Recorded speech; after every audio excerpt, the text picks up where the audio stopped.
잘못하고 있는, 나라를 망치고 있는 사람들, 국민을 고통에 빠뜨리고 있는 사람들에 대해서는 저는 거침이 없습니다. 박근혜 대통령 탄핵 정국 때 역풍으로서 탄핵은 너무나 잘못됐다. 2016년 말에 법리적으로도 잘못됐고 사실관계도 잘못됐기 때문에 도저히 받아들일 수가 없다. 이건 헌법과 법치를 유린하는 사변이다. 그렇게 주장하는 세력의 그 중심에 제가 있었고, 그 투쟁을 하면서 이제 보니까 특검으로 넘어가지 않습니까? 2016년 12월 달에 수사를 시작했는데 12월 말이 되고 1월이 들어오면서 특검의 형태가 도저히 용납할 수 없는 행태들이 나오는 거예요. 태블릿 PC 조작, 각종 증거 조작, 위증교사, 부당한 법리 이런 것들이 그 특검에서 다 나왔고, 그 특검의 핵심 실무 팀장이 윤석열 특검 팀장이었어요. 4팀을 맡아 국제특검 팀장을 맡았다. 경제공동체, 제3자 뇌물죄, 시적 청탁, 이 세 개는요 도저히 법리적으로도 상식적으로도 이해할 수 없는 건데, 그게 다 결국은 나중에 박근혜 대통령 탄핵 사유가 되고 45년 구형을 했었죠. 한 20, 30년 형을 받았죠. 그때부터 그런 행태를 알았기 때문에 또 그 공을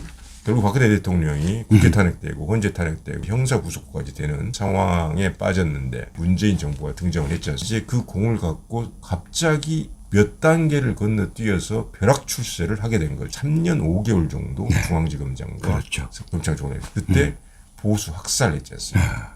200명을 구속을 시켜. 수사 과정에서 자살한 사람이 부지기수입니다. 200명이 구속이 되면 엄청난 어떤 심적, 신체적, 재산적, 신분적 고통을 겪었을 그렇죠. 겁니다. 조선시대 4대 어떤 사화보다 훨씬 이게 규모가 큽니다. 정치적인 보통 보복이라든지 이런 것은 정권이 바뀌면 보통 3개월에서 6개월로 짧게 끝낸단 말이에요. 그런데 그렇죠. 이건 2년, 3년을 계속 가는 거예요. 그렇죠. 그때 당시에도 정말로 이 사람은 잘못된 사람이다. 더욱더 놀라운 것은 저는 그 정도까지 일이 진행되리라고는 상상을 못했는데, 이 윤석열이라는 사람이 조국하고 당시에 서로 간에 대립이 있었지 않습니까? 네. 그건 충성 경쟁이었습니다. 근데 그 과정에서 결국 마치 윤석열이라는 사람이 문재인 정부를 비판하는 입장에 있는 것처럼 국민들에 비춰지고, 조선일보가 그 작업을 하면서 갑자기 대선 후보 군에다가 넣어서 여론조사를 해버리고, 조선일보 의도적으로 완전히 국민들한테 이 본질과 무관하게 완전히 그 새로운 페르소나를 만들어준 그렇죠. 거예요. 조선일보가 윤석열급입니다.